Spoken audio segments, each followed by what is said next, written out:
sampun bener dene paguyuban karetan Giyanto Laras nggih pinergani Ibu Waranggono ingkang tinipalan papan wonten ing sasa paringan.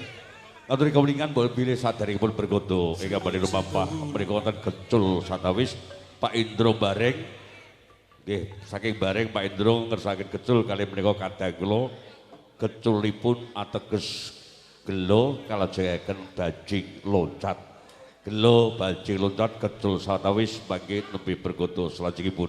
Mila mekaten ngatur panuwun awit rupane sasana sarta kawantenan menawi dereng damel syukur nuwun penggalih panjenengan kula namung ngaturaken kuing panuwun nyadong tetesing pangasaba. Mila mekaten kunjuk saku bertamu Bapak Ibu ingkang tasih lenggah papan wonten dalem Bapak Aryono Wungon satawis mugi tansah entuk sih nugroho Gusti Kang Manasa. Gecul gelo bajing loncat. Moga kadang kula saking bareng mugi para-para ingkang tasih setya tumapan wonten ing sasana paringgan.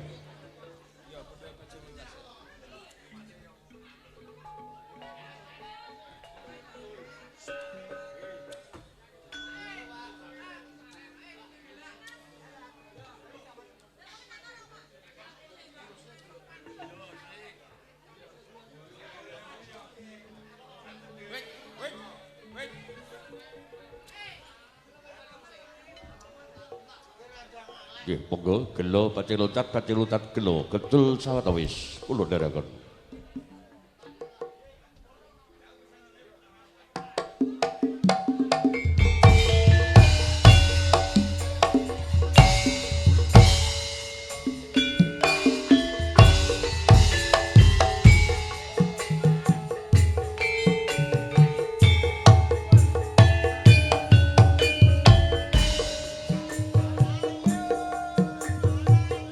Cik